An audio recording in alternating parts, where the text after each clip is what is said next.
troubleshooting session. My name is Emmanuel Jiki. I'm a network support engineer in the F5 EMEA Support Center. Today's presentation, we will be looking at troubleshooting device service clustering, or rather the CMI infrastructure, centralized management infrastructure. This is the replacement function for network failover, configuration synchronization, and managing traffic groups and mirroring. So in earlier versions, in version 10, we had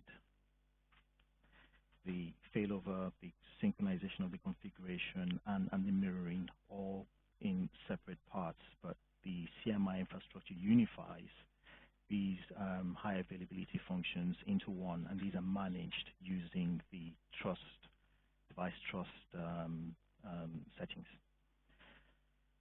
So in today's presentation, the objectives would be to have a look at, become more familiar with the device service clustering terminology. This functionality has been available from version 11.0, and it's continued to evolve up to the present day. We will have a very high-level overview of how the device service clustering is implemented, what facilitates it. We'll take a look at the PKI infrastructure which is used to establish the device trust. We will also take a look at some of the tools we can use to diagnose problems that might happen with synchronization. And we have a scenario which we will investigate, we will troubleshoot. We have a HA pair which we're going to use for this presentation. It's a sync failover device group, and we will see what happens if we create a scenario to break the configuration and see if we can resolve the issue and look at some of the troubleshooting tools which will be used in the course of investigating the problem.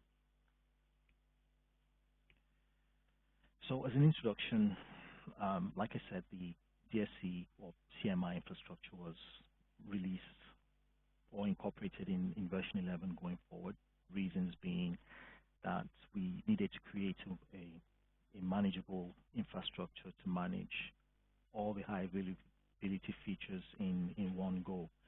So rather than having config sync and mirroring as separate infrastructure, we then decided to merge everything together, and we then call that centralized management infrastructure. Now, a DSC or device service cluster would consist of a minimum of 2 devices, and their objectives would be for them to synchronize the configuration, which is usually the shared configuration, the bigip.conf. It also provides for the ability to fail over from one device to the other in case, to provide high availability, in case one of the devices fails. It also supports mirroring of the connections from one peer to the other. The requirements to have these devices, 2 or more devices in your device group, would include you having the devices having the same software version. Currently, you don't necessarily have to have the same platform. You could have platforms with bigger capacity or better memory and CPU than a peer device, because we now support load-aware failover. So we then take into consideration the hardware capability of the devices. Previously, we needed the devices to be the same hardware and same software version. The same software version still stands. The ability for the devices to create a secure connection between them to establish the device trust is a requirement, and network connectivity has to be provided for the 2 devices to communicate with each other. In setting up the device service cluster, you would have, in the first instance, the device trust being established between the 2 devices. What this means is Each pair of devices has a pair of certificates. These are the device trust certificates. There is a device trust device identifier certificate, and then each device can also function as a certificate authority. So each device, Big IP device, would also have a DTCA certificate, which is a device trust certified authority certificate. When the devices establish the trust, what then happens is Big IP1 would send if it's a CA device, it would send a certificate signing request to the peer device. The peer device would then respond, providing its own DTDI certificate, and then the Big IP would use its DTCA certificate to sign the DTDI certificate of its peer. And in that case, it will then push the DTDI certificate of itself to its peer device, and this would overwrite its own existing device certificates, and this is how the trust is established. We will take a look at how this happens from the command line during the course. So in the cluster, we expect that a device service cluster will consist of a group of devices. We have two options. They can be sync failover, where we can have both synchronization and failover between the devices, or we can have sync only, where we synchronize the configuration but do not handle the failover between the devices.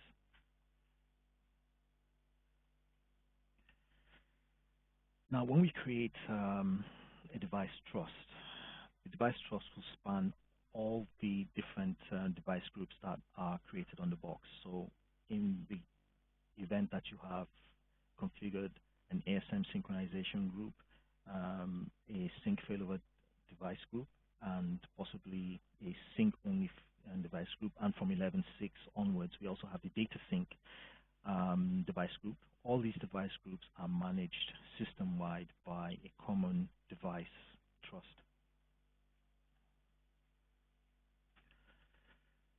Now, we have a few processes which manage this process of establishing the device trust. And the first one among them, which we will discuss, is the device management daemon. Now, this daemon, it handles the initial trust. So once the device is initialized, booted up, the device management daemon will create the device trust certificates, both the CA and the device identity certificates. It will then register with the local MCPD during boot up. It also handles the iControl communication for exchanging the certificates, the communication between the two devices, where it sends the signing request and retrieves the response. This happens over a secure channel. An iControl channel is established between the two devices, and then the device information is exchanged. Any updates to the device trust, such as you resetting the device trust, this is also handled by the device management daemon. In addition to the device management daemon, we have the master control protocol daemon, which actually enables other processes to subscribe to the configuration. So any configuration changes which you make before they're synchronized, MCPD will be responsible for pushing this configuration to the peer devices in the trust. We will also have a look at how that happens during the course of this presentation.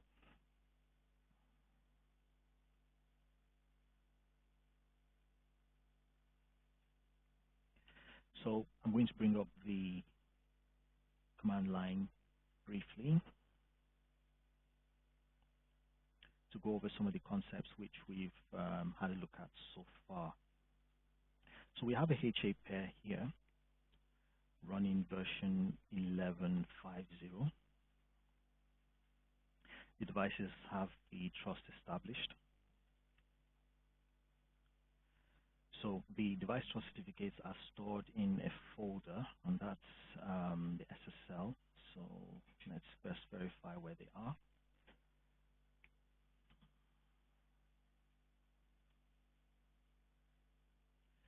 and we have DTDI.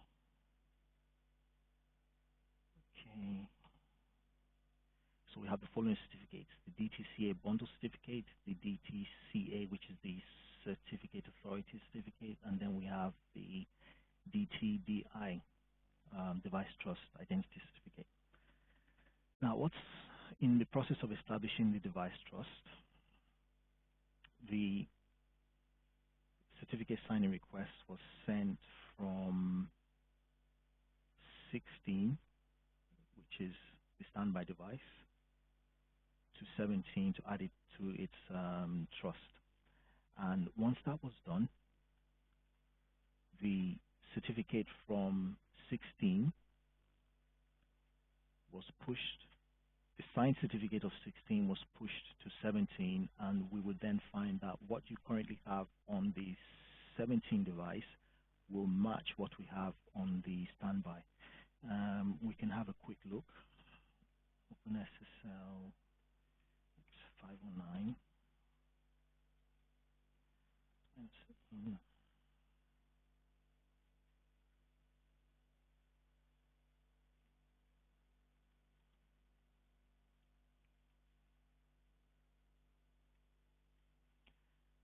SSL.crt.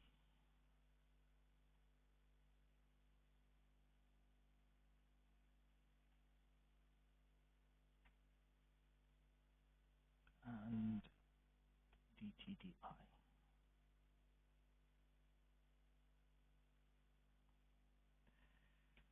So to make this clearer, let's grab for issuer and subject. And we will run the same thing on the current active device.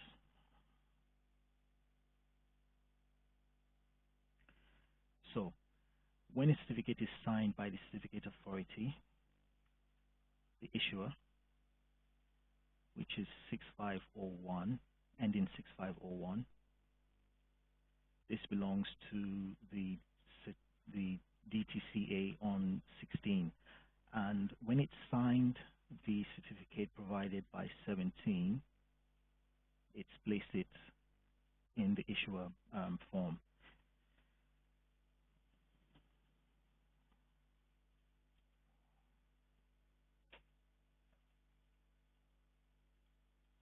Dash no out, dash in.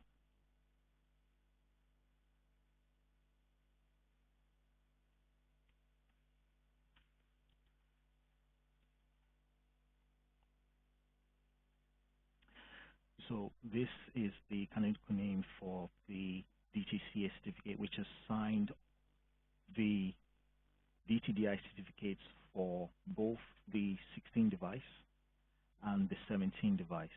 And this is one way of confirming that these devices are now part of the trust domain.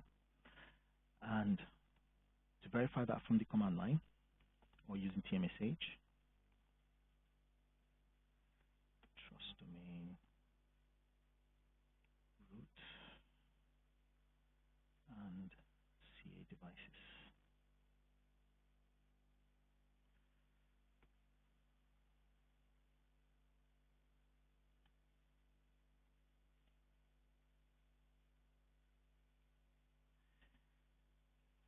If in the course of investigation we verify that there is a problem with the trust domain, one of the first things to do would be to validate whether these devices actually trust themselves. They have to be listed as the CA devices, and they have to belong to a common trust domain.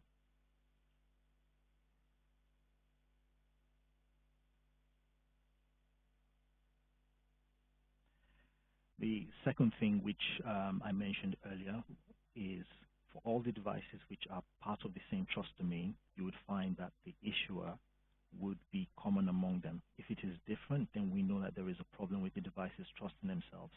An easy fix to this would be to reset the device trust and try to add the devices back to the trust domain.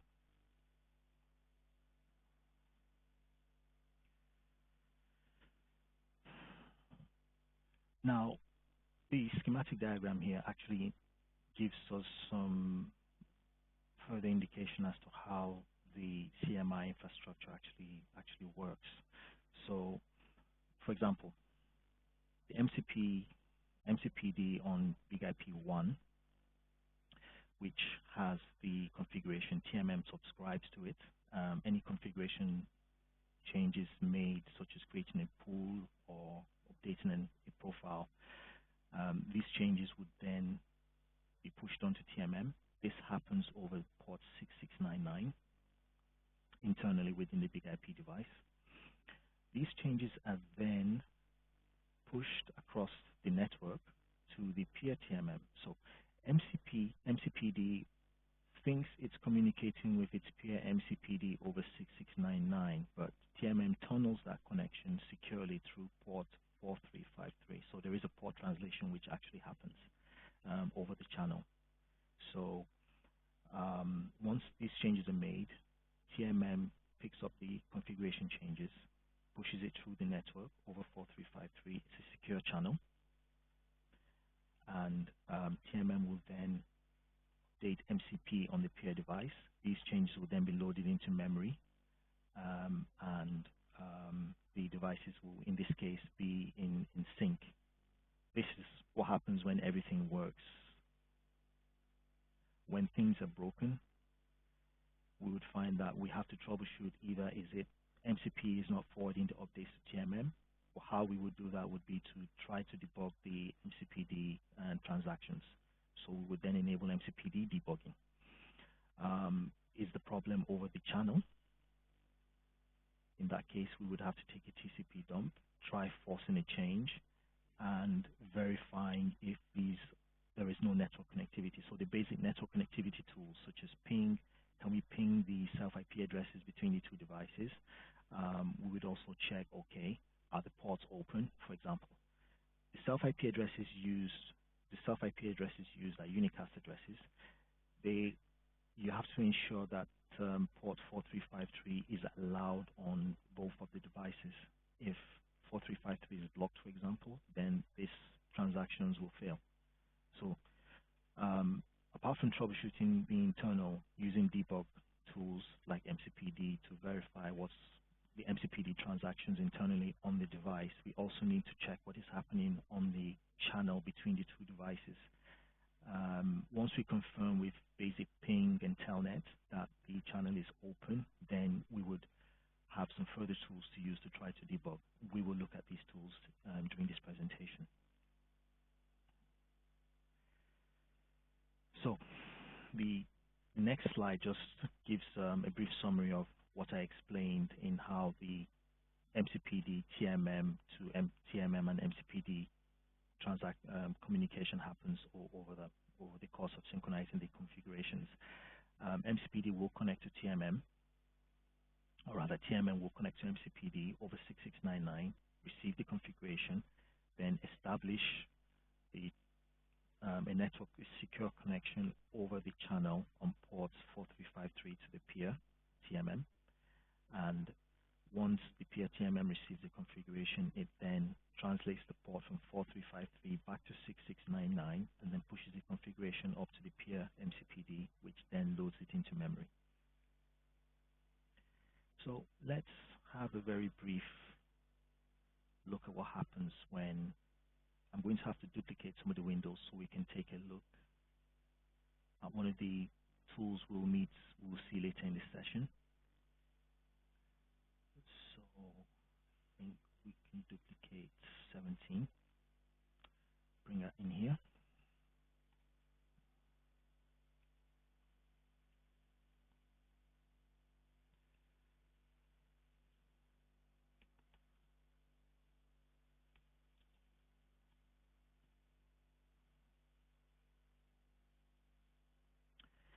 So the command which I've just run is, let me bring it into focus here. So the command I've just run is the run cm sniff updates command. It opens a connection on port 6699 to track the MCPD to TMM and transaction updates. Then I'm going to do something here such as create a pool.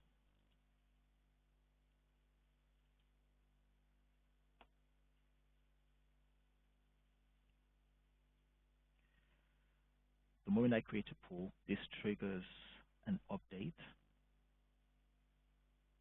to the device group.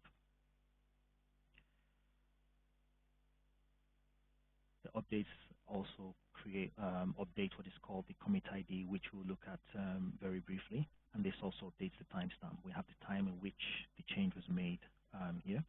And we can see that this change has been made on device 17, which is active, and it's pushed this change to the device group. I will bring the standby device to see what happens here.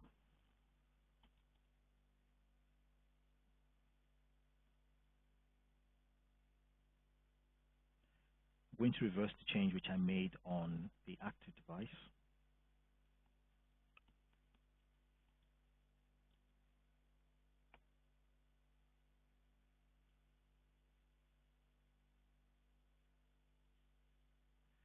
We see on the standby device that it has been notified of a configuration change on its peer. And all it's doing now is waiting for when that change would also be sent to it. Now, the commit IDs are how the MCPD tracks the differences in configuration on both of the devices. And to view that, we will run this command.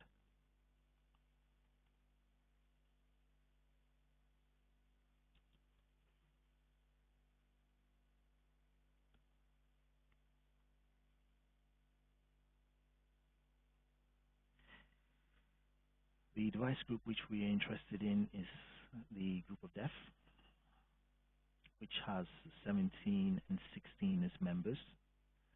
The commit IDs are these numbers in the commit ID column.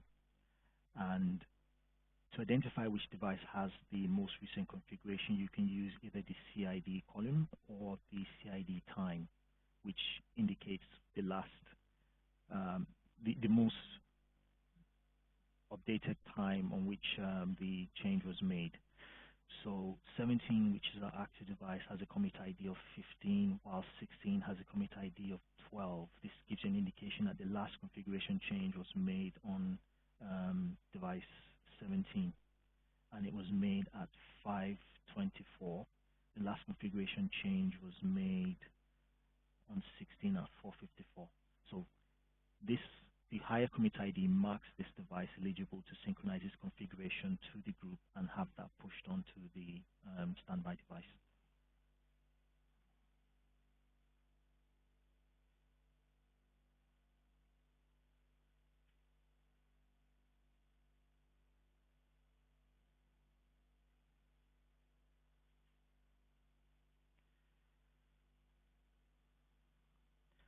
So some of the tools which we are going to use in debugging, we've met one or two of them already, the watch commands and the sniff updates command. There are one or two others which we'll take a look at very briefly. Sometimes you're not pretty sure you've made several configuration changes on an active device and inadvertently made some changes on a standby device. You do not know which is which, and you need to sort out, okay, which configuration do I really want to keep, or which direction should I actually synchronize my configurations? Because in synchronizing, you will be overwriting the configuration on the peer device. So supposing you've created 10 pools on the standby device and created, some days later, you've created a virtual server on the active device, and then you are quite unsure, okay, which of the devices has the most recent changes, or which of the devices do I really need to keep the configuration? The CMI diff tool is one of the tools you can use for this. I'll just give you a very brief look at what we can do here. So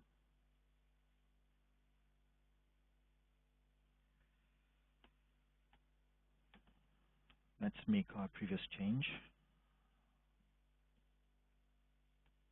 in which we created a pool. .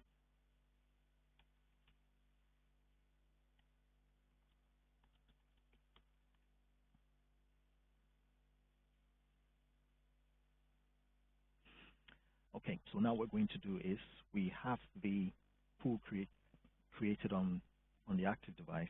We have not yet synchronized it to the standby device. We just want to see what happens if we use the CMI diff tool to see if it will pick up any configuration differences between the two devices, which can help us make an informed decision on which direction to sync or which configuration we actually want to keep and maintain. So the syntax is use local bin CMI diff, and the remote, let's get the self IP address on this device. Net self, actually we can see it here.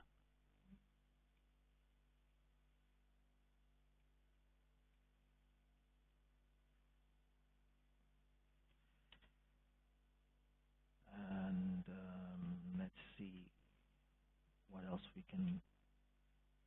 Okay, let's do this. Since because it's quite verbose, the output is quite verbose, but we just want to see what actual differences are of interest. So we could use this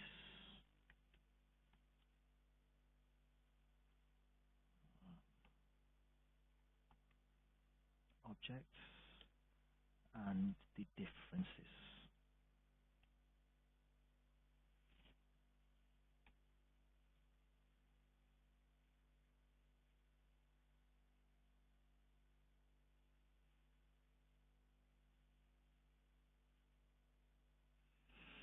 Okay. One of the things it's picked out for us is the fact that there is a pool which exists on the active device which doesn't exist on the standby device. So this information would be useful. Okay, so there is a pool existing on the active device, it's not on the standby device. Do I really want to keep that? Do I want to explore what it is? You could write this. The output is quite verbose. There are much more. This is just the opening stanza of the actual configuration change. You can write this to a file.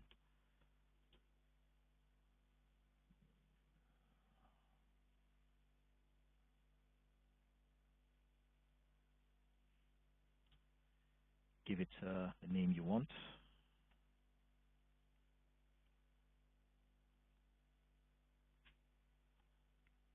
Config diff dot out, and this would write all the differences between the two devices to a file, and you can then inspect that and decide if the configuration you have is currently worth keeping or overwriting the configuration. So that's one of the tools which this slide introduces. The CMI status tool is about the equivalent as the TMSH command to list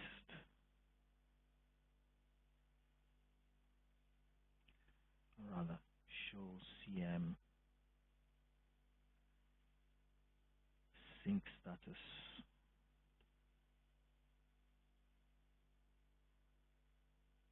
The output which you get from using the CMI status command gives you about the same as what you would get. It's got the equivalent command as the sync status command here. So the output you get would be the same whether you run this from bash using the CMI status command or if you run the TMSH equivalent command. It gives you a very CLI specific view of the state of the synchronization on both of the boxes. This indicates to us that a change has been made on one of the devices and it's pending synchronization to the device group. So this slide gives a summary of the watch commands, which also have some equivalents in bash. We've already looked at the sniff updates, which displays the commit IDs. It displays the MCP to TMM transactions, which happen when a configuration change is made. If you make a configuration change and you don't see the sniff updates producing any output, that should be a red flag that there is a problem possibly between the MCPD and TMM. Looking at the state of the daemons using the um, big using either the TMSH show commands or the big start commands would then give an indication as possibly one of the daemons is failing, possibly MCPD. The watch device group command, we've also looked at that. That displays the commit IDs and the commit ID time. This helps you to make an informed decision on which device has the most recent configuration changes. The watch sys device displays information about the local device, host name, the unicast and the multicast addresses. And the traffic group command, which we will not really delve with in this presentation, provides you some status information on the state of the traffic groups.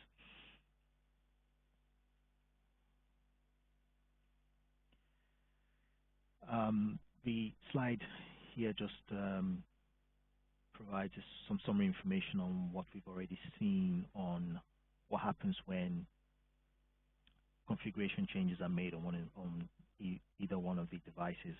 You see here that the MCPD to TMM transactions take place over 6699.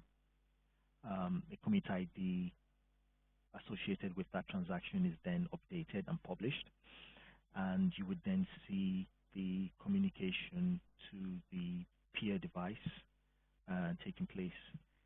What you don't see is the fact that this port 6699 is actually translated into port 4353 for it to go across the network. That's obfuscated.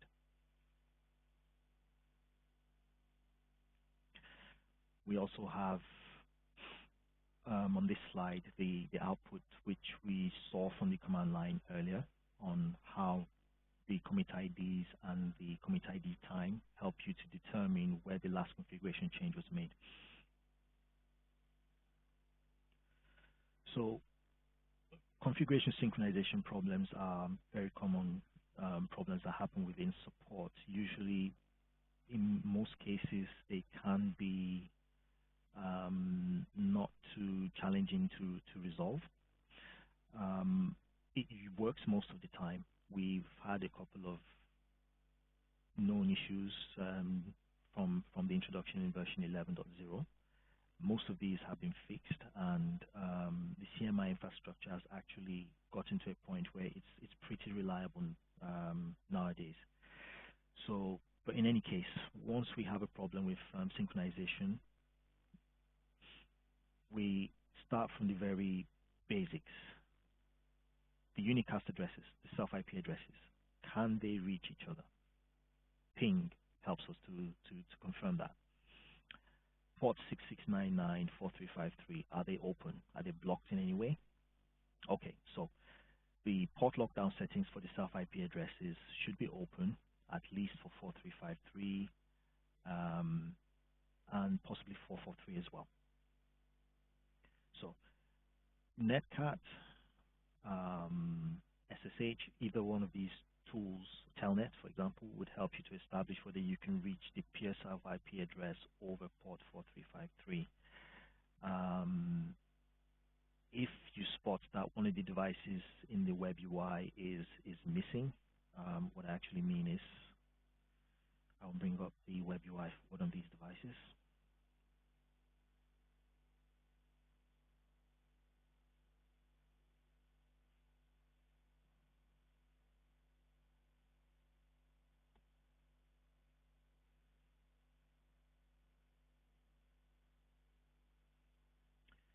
So under device management and under devices, when these devices are part of the trust domain, you would find the full complete information here on the host name, the IP addresses. In some cases, you would find that one of these devices is red, possibly because it's offline or because it's failed or there is a problem with the device trust certificate. And you would find some of this information or all of this information might be missing. So the trust domain doesn't have the complete view of the devices in the trust. This was the same information which we saw from the command line when we ran the list CM trust domain CA devices command. It gives the same output as what you would find here.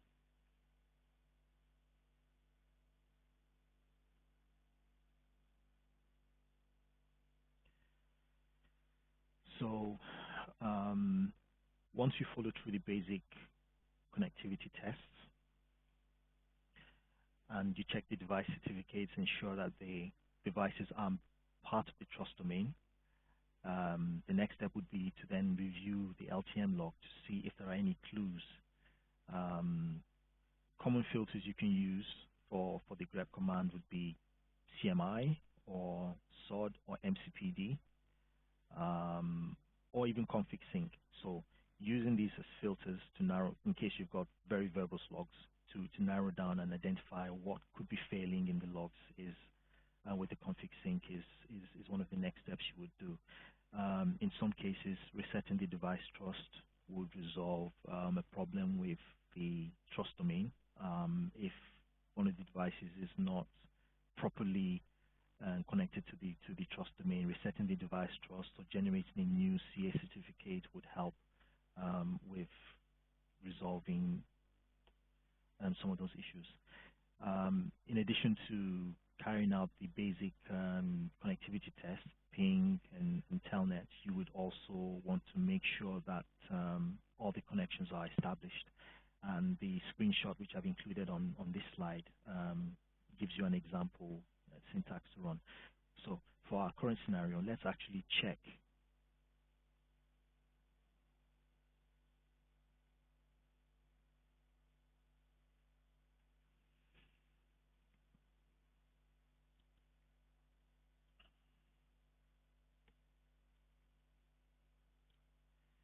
Six six nine nine. So we should see a connection from device 17 to its peer, and it should be in the established state. This is TMM to MCPD connection. We should also see a connection in the reverse direction as well. And if we look at the same thing here,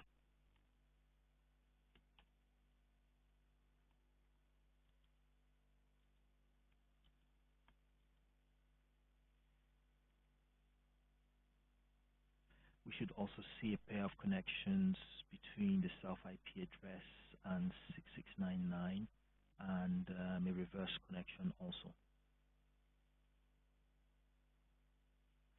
If running the netstart command points us to a problem where we have a connection either in the time wait state or listening state, this would be a red flag and something we need to investigate. This would indicate we could possibly have a blocked port or some underlying network problem.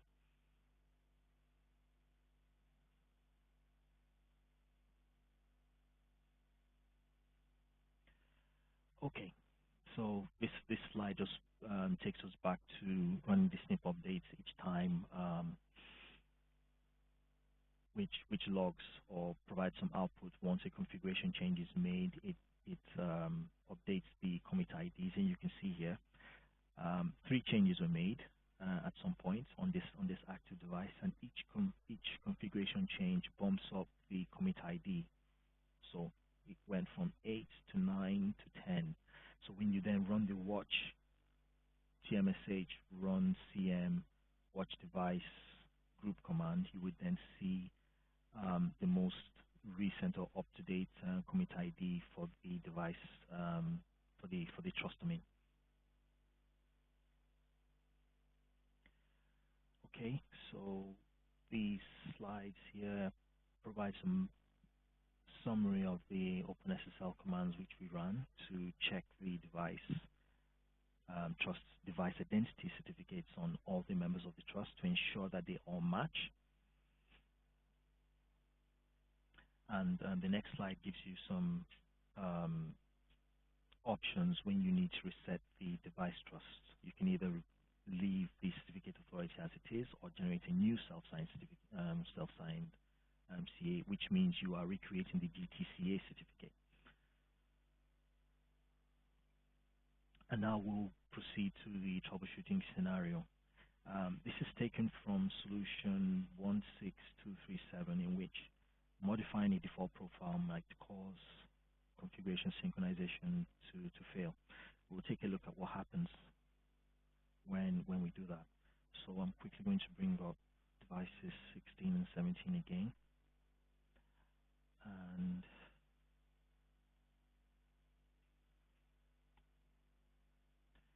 I'm going to duplicate 17 so we can sniff the updates.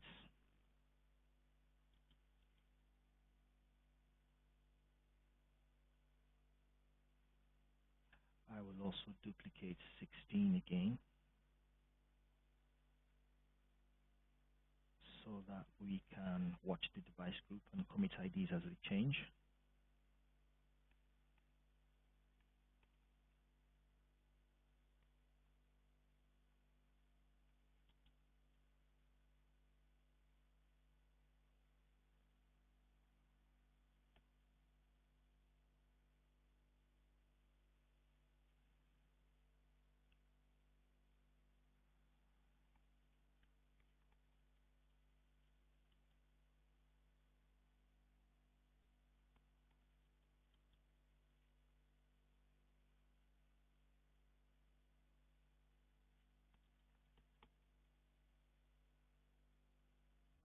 So in the scenario which we're going to look at, we're going to make a configuration change on the standby device, which in this case is to modify a profile.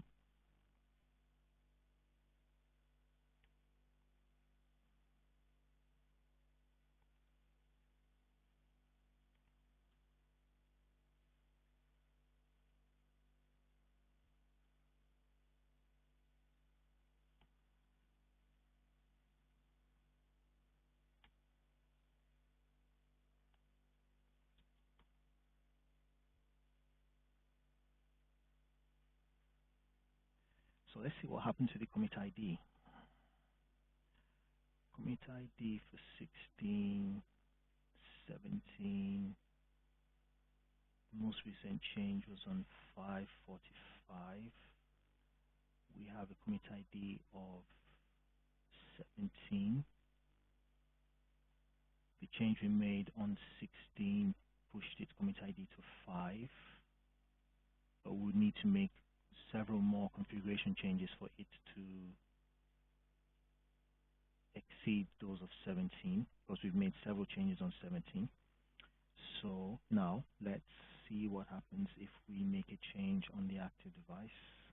Create to bump its CID type up. Create LTM pool 2.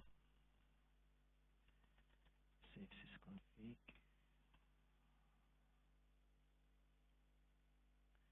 So the configuration time on 17 is now 546. So we will sync the configuration from the active to the standby. Now we've made multiple configuration changes on both the active and the standby device. So to sync the configuration, to group def,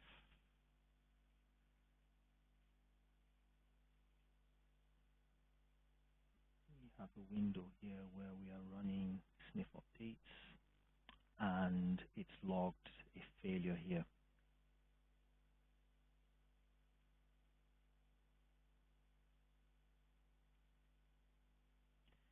Sync failed. And we'll see the status on 16. Sync failed. Now, to begin to debug this, the first thing we will do is to have a look at. Already we know the network. We don't have an underlying network problem. The devices are communicating. NTP is properly set up. So we would then use a combination of the LTM logs.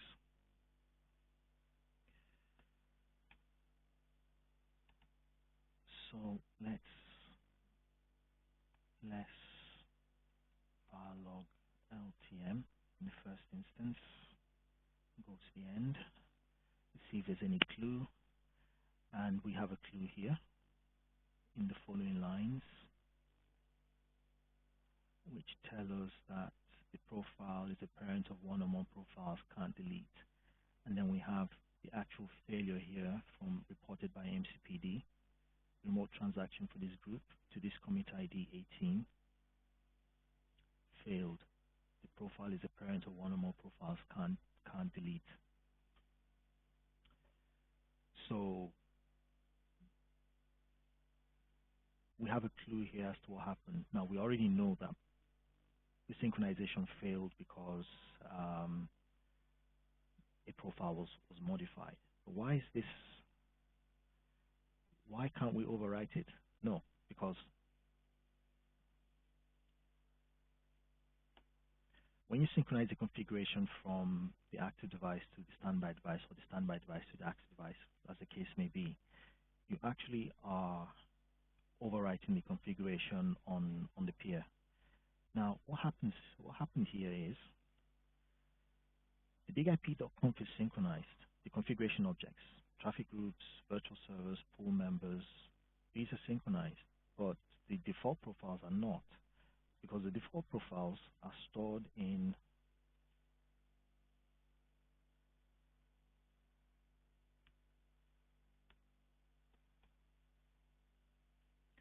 the default profiles, client SSL, server SSL, HTTP, they're stored in the profile underscore base.conf file. This is not primed for synchronization.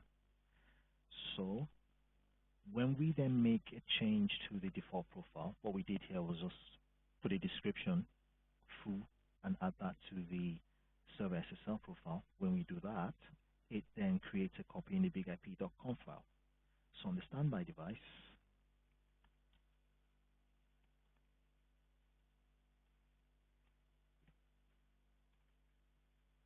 we see we have an entry for the default profile.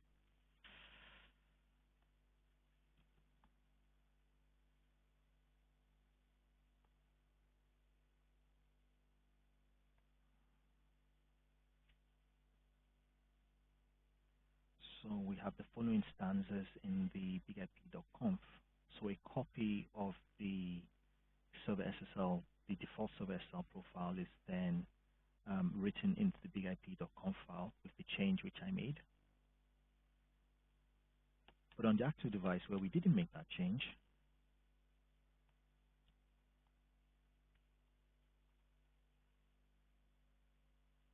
we don't have the server SSL profile.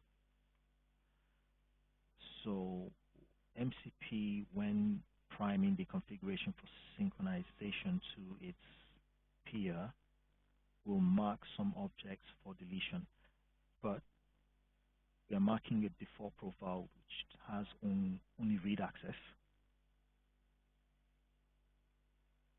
for deletion from a device which doesn't even have it in its bigip.conf. And this causes the synchronization to fail. So I will bring up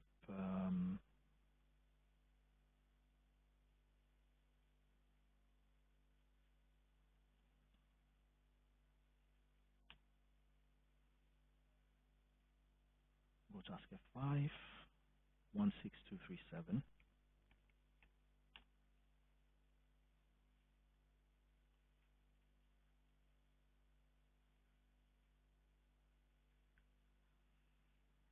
So we have similar messages.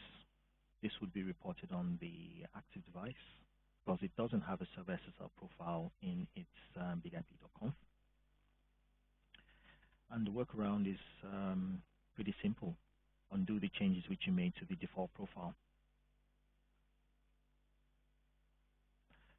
This is not a very common cause of synchronization failures, but it is something which can happen inadvertently. We do not recommend for you to modify the default profile. Create a child profile to inherit from the parent profile.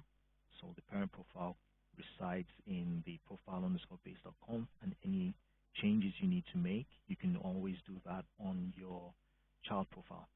So now we have to go about fixing the problem. We've had a look at the logs. We've identified the problem. in this case, we've been able to skip most of the preliminaries, network, NTP, the port lockdown settings. We've had a problem here which we've been called in to investigate. Someone else has made a configuration change which we were not aware of, but we were quickly able to spot it. Now we have to undo the change. So what's the difference between the two devices? We see here that we have the server SSL profile being written into the bigip.conf, the default profile. We have to undo those changes. Now, I suppose we could go to bigip.conf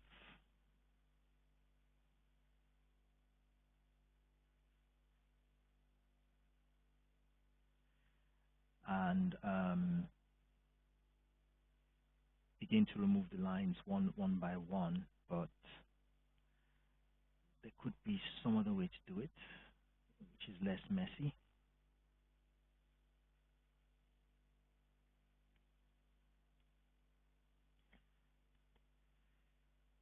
Let's make an attempt here and see what we can do.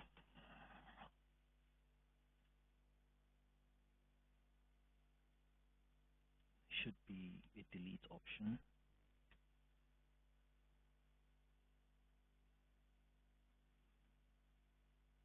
Okay, so we can use the D. Okay. So I'll quickly go back to this, and we see that this is the profile we need to remove from this line to the closing curly bracket. Okay.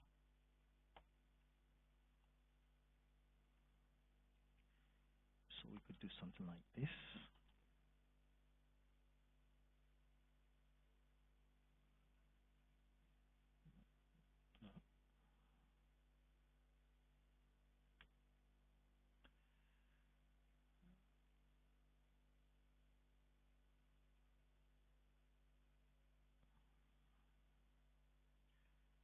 We have to escape the forward slashes.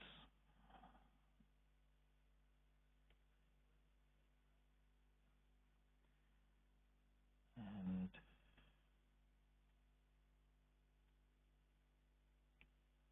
we have a curly brace which should match this one, the closing curly bracket to match that one. So we put this, and we need to escape that. And then we can use the D option, bigip.conf. So the purpose of this one-liner would be to extract the whole of those stanzas from the LTM profile server SSL, including the opening curly bracket and the closing curly bracket. And when attempting things like this,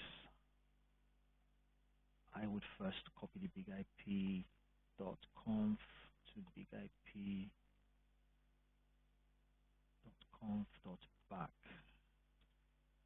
to avoid any mistakes. And,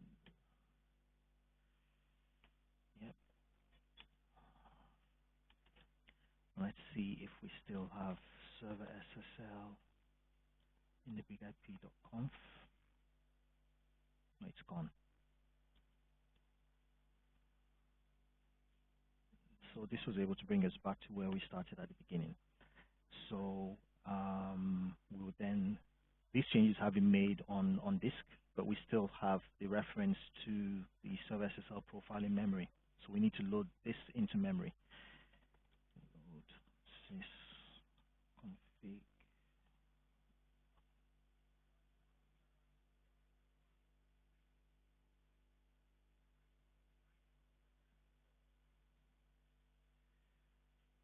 Okay, so we go back to the active device. List LTM pool.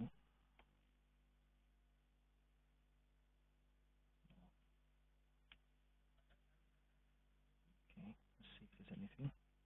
Okay, so to bump up the commit ID time on the active, we just make um, a harmless change on the active device.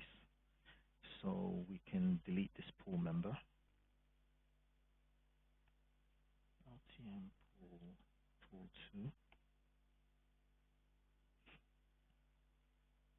Save sysconfig. Now we can run the sync to group.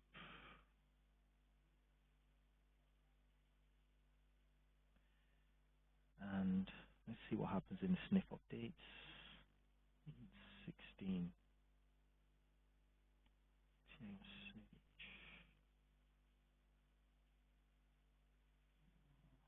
Watch device group. Running that.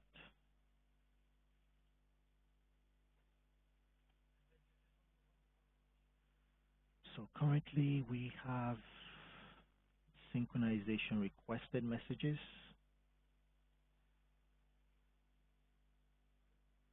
and we have confirmation that the standby device has connected to the device group to accept those changes. And let's see if the devices are now in sync. So we've used some tools to debug and to troubleshoot and attempt to resolve a failed synchronization between two devices. The sniff updates tool is really useful because each time you attempt to synchronize, it gives you some, along with the timestamps of when the change happened, you get to see some useful information here. This tells you at a glance that the configuration failed. 17, the active was able to push the configuration changes to the device group, but the standby device wasn't able to pull the configuration changes from the device group, and it clearly told us. It clearly gave us some indication as to why, some descriptive information as to why it failed. And this was then our launching pad for debugging and investigating further. And when the synchronization actually works, we then see messages such as sync requested. We see the messages, the commit IDs being updated, and then we see where the standby device connects to the peer, to the device group, to receive the synchronization changes.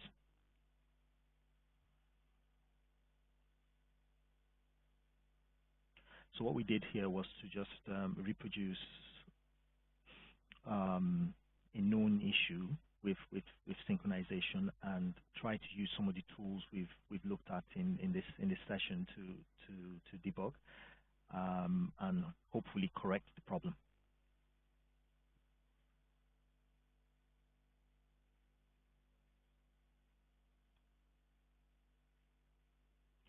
So the slide here just summarizes the scenario which we troubleshooted, and it also reinforces the idea that modifying parent profiles is not the best thing to do, because you could run into problems like this, self-created problems with synchronization.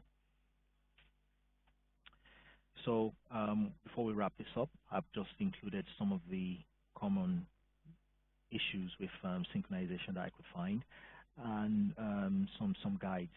Solution 14135 is really useful as a map of you documenting your requirements for what you need to ensure you have a well-defined, high availability CMI infrastructure.